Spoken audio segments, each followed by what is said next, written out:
ವರ್ತಮಾನ ಕಾಲದಲ್ಲಿ ಚಿಮ್ಮದಾನುವನ ಅನ್ಯಾಯಿಗಳಾಗಿದ್ದವರು ನಾವು ಧೀರರಾಗಿ ಮೆರೆದಾಡ್ತಾ ಇದ್ದೇವೆ.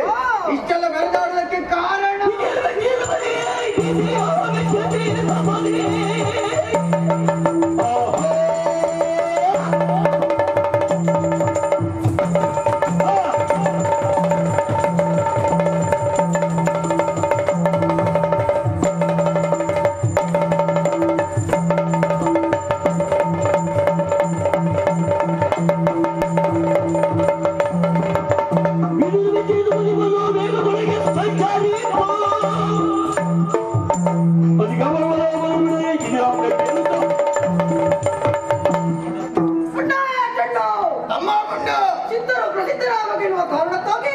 ಅದನ್ನ ಕುರಿತಾಗಿ ತಪವನ್ನು ಆಚರಿಸಿದವರು ನಾವು.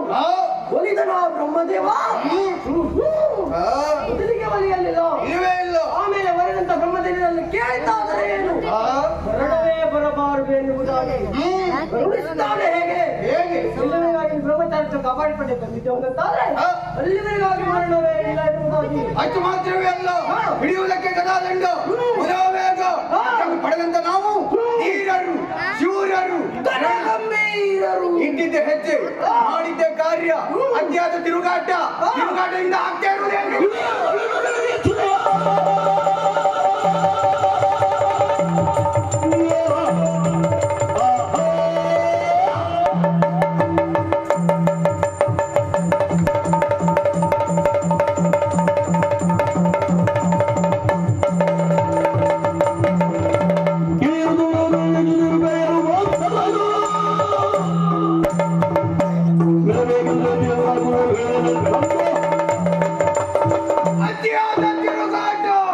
ತಿರುಗಾಟದಿಂದ ಆಗ್ತಾ ಇರುವುದಾದ್ರೂ ಏನು? ಹೊಟ್ಟೆ ಹಸಿವನ್ನು ತಡೆದುಕೊಳ್ಳೋದಕ್ಕಾಗ್ತಾ ಇಲ್ಲ. ಹೊಟ್ಟೆ ಹಸಿವು ನಿವಾರಣೆ ಆಗಬೇಕಂತಾದ್ರೆ ಮಾಡುವ ಕಾರ್ಯವಾದ್ರೂ ಏನು?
ಹೊಟ್ಟೆ ತುಂಬಿ ಹೋಗಿದೀವೋ ನಂಗೂ ಹಾಗೆ ಆಯ್ತು ನಡೆಯುವುದಕ್ಕಾಗುವುದಿಲ್ಲ ಅಮ್ಮ ಹೊಟ್ಟೆ ಹಸಿವು ನಿವಾರಣೆಗಾಗಿ ಬೇಟೆಯಾಡಲು ಸುಖವಾಗಿ ಹೋದವರು ಹೋದಂತ ಸಂದರ್ಭ ನಾವಿಬ್ಬರು ಜೊತೆಯಾಗಿ ಹೋದಂತಾದ್ರೆ ನಮ್ಮಿಬ್ಬರಲ್ಲಿ ಜಗಳ ಎನ್ನುವುದು ಏರ್ಪಡುತ್ತೆ ಅನ್ನೋ ಕಾರಣದಿಂದ ನೀನೊಂದು ದಿಕ್ಕು ನಾನೊಂದು ದಿಕ್ಕು ಅನುಸರಿಸಿದವ ನಿಜ ಹೌದಣ್ಣ ಅಷ್ಟು ಮಾತ್ರವೇ ಅಲ್ಲ ಯಾವ ದಿಕ್ಕಿಗೆ ಹೋದೆ ನೀ ಯಾವ ದಿಕ್ಕಿಗೆ ಹೋದೆ ನಾನು ಬಡಗನ್ನು ಬಿಟ್ಟೆ ತಂಕಿ ನಡಗರನ್ನ ಪ್ರಯಾಣ ಈ ಕ್ಷೇತ್ರ ಬಿಟ್ಯಾ ಬಿಟ್ಟೆ ಯಾಕೆ ಟ್ಯಾಂಕ್ ಒಮ್ಮೆ ನೋಡುವಂತ ಓಹೋ ತಕ್ಷಣ ಹರಿಣಗಳ ಹಿಂಡು ಜಿಂಕೆ ಮರಿ ತಡ ಮಾಡಲಿಲ್ಲ ಜಂಗರ ಜಿಗಿದೆ ಒಂದೇ ಒಂದನ್ನು ಹಿಡಿದೆ ಕರ್ರ ಕರ್ರ ಕರ್ರ ತಿರುಗಿಸಿದೆ ನೆಲ ಕಪ್ಪಳಿಸಿದೆ ರಕ್ತ ಬೇರೆ ಮಾಂಸ ಬೇರೆ ಕಂಡ ಬೇರೆ ಸರಿಯಾಗಿ ಘಟ ಘಟ ಘಟನೆ ಕುಡಿದೆ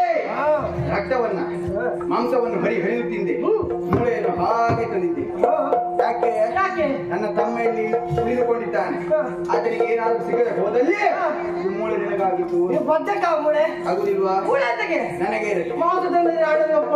ಹೌದಾ ನೀನ್ ಯಾವ ದಿಕ್ಕಿಗೆ ಹೋದೆ ನಾನು ಕ್ಷೇತ್ರವನ್ನ ಬಿಡ್ಲಿಲ್ಲ ಹೌದಾ ತಿರುಗಾಟ ನಮ್ದು ಅಲ್ಲ ತಿರುಗಾಟ ಇಲ್ಲೇನಾದ್ರೂ ಮಾಡುವಂತ ನಾವಿದ್ದದ್ದು ಅಲ್ಲ ನೀನೇನಾದ್ರೂ ಮಾಡ್ಬೇಕು ಬೇರೆ ಕಡೆ ನಾವು ಹೋಗುದಿಲ್ಲ ಒಡಗಿನ ತವರಿನ ಸಂದರ್ಭದಲ್ಲಿ 2 ಕಾಡು ಕೋಡಗಳನ್ನು ಎಳೆಯಿದ್ದೆ 2 ಇದೊಂದು 3ನೇದು ಘಟನೆ ಕುಡಿದೆ ಸರಿಯಾಗಿ ಕುಡಿದೆಯಾ ಆದರೂ ಹೊಟ್ಟೆ ಅನ್ನೋದು ತುಂಬಲಿಲ್ಲ ಹೌದಾ ಎನ್ನುವಂತಹ ಕಾರಣಕ್ಕೆ ಮುಂದೊತ್ತಾ ಹೋದೆ ಆಗ ನನ್ನ ಕಣ್ಣಿಗೆ ಬಿದ್ದದ್ದು ಕೇಸರಿ ಕೇಸರಿ ಕೇಸರಿ ಹಿಡಬೇಕು ಅನ್ನೋ ಕಾರಣಕ್ಕಾಗಿ ಮುಂದೊತ್ತಾ ಹೋದವ ನಾನು ಆಗ ಒಂದಲ್ಲ ಎರಡಲ್ಲ ಮೂರಲ್ಲ ಸಾವಿರ ಕೇಸರಿಗಳ ಹಿಂಡು ಆವಾಗ ನನಗೆ ಒಂದು ವಿಷಯ ಗೊತ್ತಾಯ್ತಣ್ಣ ಏನು ಯಾರ ತಂಟೆಗಾರ ಹೋಗಬಹುದು ಕೇಸರಿ ಪಡೆಯದ ಮಾತ್ರ ಬೇಡ ಎನ್ನುವುದಾಗಿ ಕೇಸರಿ ಸುದ್ದಿಯೇ ನಮಗೆ ಬೇಡ ಅದಲ್ಲೇ ಅಲ್ಲ ಹೊಟ್ಟೆ ಅಂತೂ ತುಂಬಿದೆ ನನಗಿನ್ನು ನಡೆಯುವುದಕ್ಕಾಗುವುದಿಲ್ಲ ನಾನು ಸ್ವಲ್ಪ ಹೊತ್ತು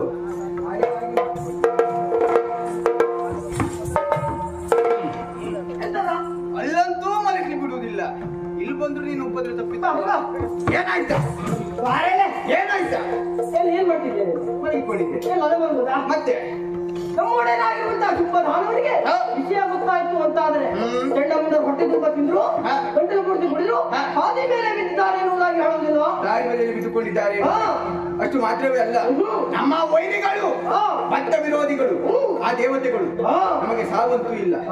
ಎಷ್ಟು ಹೊತ್ತಿನಲ್ಲಿ ಯಾವ ರೂಪದಲ್ಲಿ ಬಂದು ದೊಡ್ಡ ಬಂಡೆಯನ್ನು ತೆಗೆದುಕೊಂಡು ನಮ್ಮ ಮಂಡೆ ಮೇಲೆ ಹಾಕಿದ್ರು ಗೊತ್ತಾಗುದಿಲ್ಲ, ಸಾವಿಲ್ಲ.